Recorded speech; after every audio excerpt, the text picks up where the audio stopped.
Okay, magandang gabi po sa ating lahat, mga ka-good vibes. And ewan ko po kung pakinggan nyo na po at napanood ito pong bagong latest na balita about the big one that hindi lang po daw dito sa Metro Manila ito mararamdaman, kundi ito po ang shocking buong Luzon. Buong Luzon. Ibig sabihin mararamdaman at madadama din ang lakas po nito. Ayan po. Ngayon, itong araw po ito, dito po sa social media, ang dami pong mga balita na talaga naman pong nangyari. Merong gumuhong stage, no? At may mga namatay. Pagkatapos, may parang may bulkan yata na sumasabog uli dito sa atin ba yun o sa ibang lugar. Hindi ko na po tinitingnan mabuti. I don't like negative news. Okay? So, ito pong gusto ko pong sabihin po sa atin. Anong magagawa natin bilang mga mananampalataya sa ganyan? Alam niyo, masyasyak kayo sa sagot ko. Lahat po na yan kasi nakahula na sa Biblia. So, nasa kamay po ni Jesus yan. Okay? Lahat ng hula sa Biblia, magaganap. Magaganap at mangyayari. Okay? Ito pong mga ito ay beginning pa lang ng birth pains. Hindi pa po ito yung malakas na lindol. It's just the beginning of birth pains.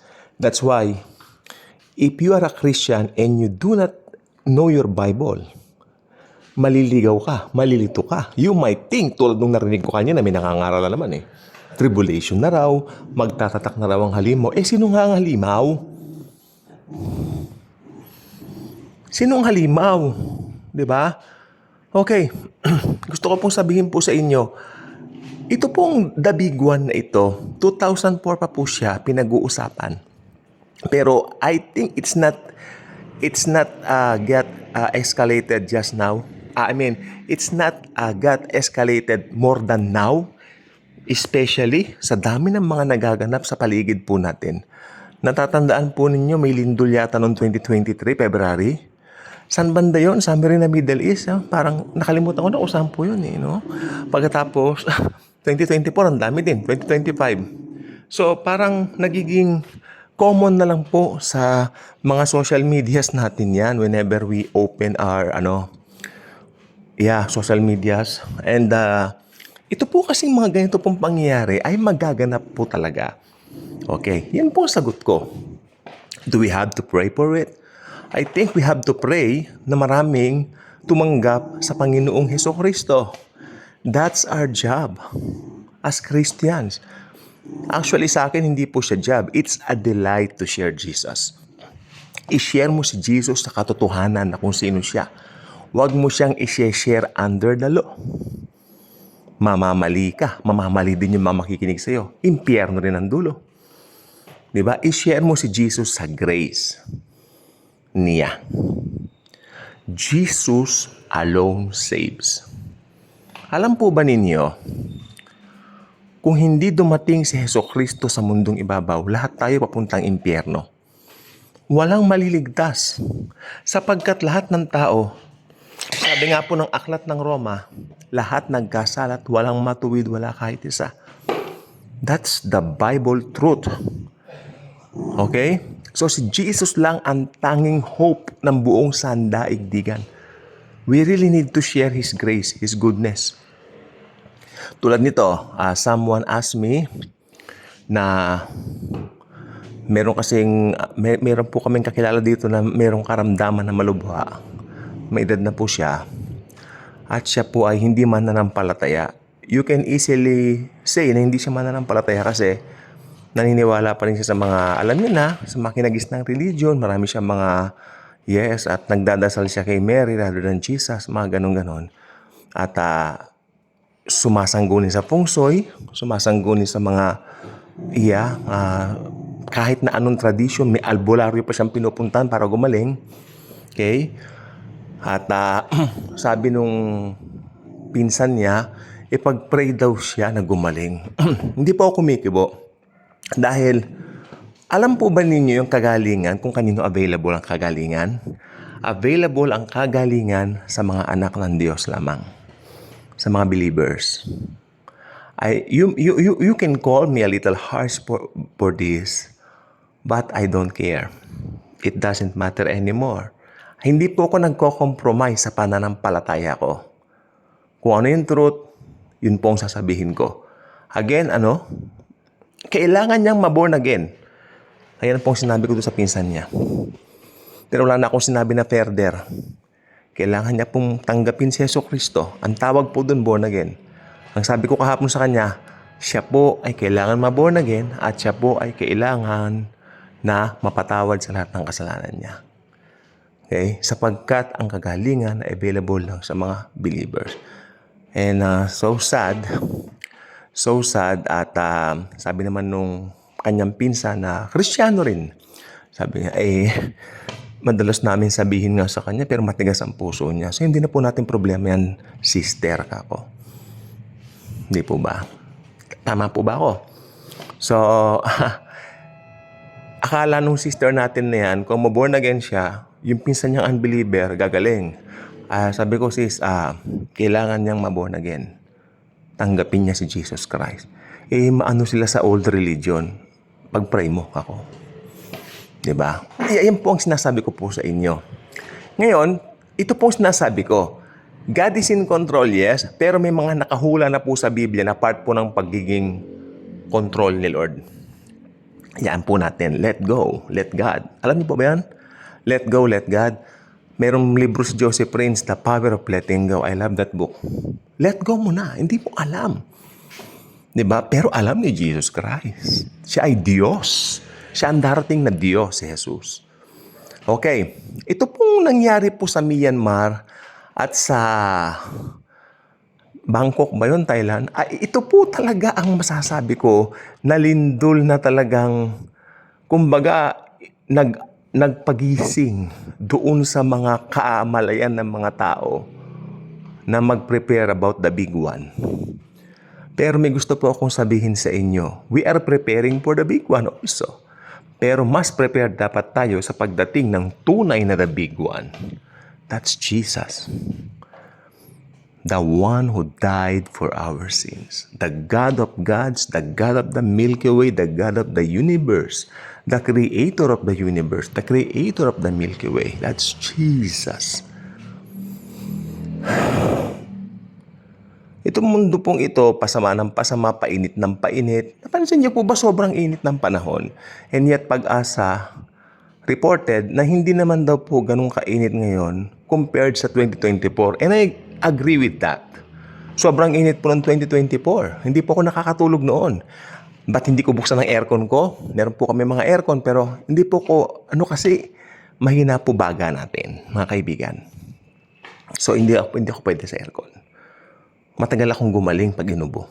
Hindi po ba? Napansin niyo siguro yan. So yun po, ito po mga nangyayari pong ito ngayon, mga hula. Nakahula nga kaya hula. So ang importante po, alam natin, ano ba tayo ngayon? Lalabas na ba ang Antikristo dahil sa mga yan? Well, gusto ko pong sabihin sa inyo, ang Antichrist po, ang Antichrist lalabas pagkatapos nating marapture. Sana yan po ay wag na po nilang yan. Kasi kung nagpapangalan na po tayo ng kung sino-sino, Antichrist si ganito, Antichrist si ganire, si Trump daw, Antichrist. Ngayon, pati anak daw ni Trump, Antichrist. Sabi mo ng iba, ano ba naman yan? Yung batang yun, anak ni Trump, yung gwapo, mahal na mahal nun si Jesus Christ. He's a Christian. They are Christians. Ang Antichrist, isang tao na talagang merong agenda ni Satanas. Hindi po natin siya maaabutan dahil i-rapture na po tayo ni Jesus before the arrival of the Antichrist. Before he arrives, wala na po tayo dito. Depende lang pag gusto mo siyang ma-meet. Hindi left behind ka. Di ba? Kahabag-habag kang kaluluwa ka. Oh. Jesus Christ is God. He's in control. The only thing we can do is to wait for Him sa rapture. Anytime na po yan. Pero ito paano yan? May nagsabi niya naman kanina kasi napakainit po ng usapan Big one na naman O nakailang share na nga ako sa big one Okay. I-share niyo po yung mga nakikita kayo sa mga news ng ABS-CBN, GMA tungkol sa The Big One. I suggest i-share po ninyo para makapag-ingat naman po yung mga kababayan natin. Okay, ito po. Yan daw bang The Big One? Ito naman po tayo. Yan daw po ba ay senyalis ng malapit ng rapture? Ang sagot ko, hindi. Ang rapture, wala. Maingay po yun, ha? Ano po yun? Nako, sana wag sila nagpapaandar ng mabilis na motor pag gabi. Nakakatakot po yan pag baka may maksidente. Hope, wala naman po. Okay, ano ba yung sinasabi ko? Okay, ito po ba ang mga lindol and all that sa paligid po natin? Ito raw ba ay senyalis na malapit ng rapture? Hindi po. Wala pong sign ng rapture. Walang senyalis ang rapture. Mangyayari yan. Imminent. You know what imminent means? Ito po ay talagang mangyayari dahil nasa kalendaryo yan ni Kristo. Ni Christ, ni Jesus. He's in control about the rapture. You are not in control about the rapture. The only thing we can do is to wait for the Lord Jesus. Nakunin na tayo. Abay, kung nag-rapture, ako pong malamang marami sa atin magiging napakaligaya. Kalain mo, we will meet Jesus for the very first time. Tapos, makakaalis na tayo sa mundong pabago-bago. Ang klima, malamig, mainit, maya-maya, ewan. Mainit ang ulo mo. Minsan malamig ang ulo mo. Pabago-bago ang moods mo. Lahat naman tao may moods di ba? Pero, I mean, sa panahon po ngayon, sumobra. May mga dati tayong nakakausap na medyo cool. Abay, now, parang iba na. Alam ko po yung nasabi ko kasi may nakausap kami kanina. Sabi namin, dati yung mabait itong matandang ito. Ngayon parang mainit ang ulo niya. Duman po kasi kami, nagpapagawa sila ng bahay. Then, hello po! Ngayon, parang siya, umismit ba? Alam mo, parang, hello? Ano ba? Nag-bless lang kami. Family friend. Wow, ang gandang pinapagawa niyo po. 4 na story na na syempre yung parang sa business nila. Well, nagbabago talaga mga tao. Okay? Kaya sabi ko, part po yan ng mga pagbabago ng mga tao. Okay? Ang mga tao sa mundong ibabaw na ini, kung sila ay medyo simple, walang masyadong tinatangkilik sa buhay, simple lang sila, magaan pa ang buhay, magandang makisama yan, mabait pa yan. Pero pag yan ay yumaman na, yayabang yan. Tao lang yan lalo unbeliever, yayabang yan. Kaya mga alam nating mga sikat na mga tao na madaling lapitan yan, ganun-ganun. Tapos alam mong unbeliever, abay, iba ugali niyan. Kung ano yung pinapakita yan, mostly props. No? Pigain mong mabuti yan, lalabas ang tunay na ugali yan, sinasabi ko sa'yo. Okay? Kay Jesus lang tayo umangkla. At ang lahat sa buhay mo, maniwala ka, ipopokus mo lang kay Kristo. Huwag ka mag-focus sa mga doomsday, mga ganyan, mga lindol, okay, i-share mo. I-share mo kasi kailangan natin i-share yung mga news para magkaroon ng awareness, no? To create some awareness yung pala nangyayari sa paligid. Pero ganito lang yun. Do not dive in sa ganyan. Okay? Don't let that go through you. Dahil maapektuhan ka. Importante gawin natin pinakamahalaga, share Jesus, His gospel of grace. Dahil dyan po tayo tinawag. Huwag natin kalimutan yung katawagan natin. Tulad po ngayon, ang init ng panahon po, tindan nyo, pag ganito po, sabi ko, I cannot go to bed early as early as 9:35 like now. Dahil mainit pa. Siguro, alas 11. Pwede. That's why I decided to have a vlog. Ay, Diyos ko, ang dami. Overwhelming yung social media ngayon regarding the big one. Ito pa, bukod pa sa away politika, away artista. Wag mo hayaan na yung mga yan. Ako sabi ko, Lord, magulo ang mundo. Lalo na ngayon, nakikita na natin social media. Nasa iisang gadget mo, lahat. Nakikita mo yung gulo pa nag-i-scroll ka. Diba? Gamitin mo rin ang cellphone mo to read your Bible. Suggestion ko. Jesus is our peace. Ano sabi ni Jesus Christ? Peace be with you. My peace I give unto you. Not as the world gives, but my peace I give unto you.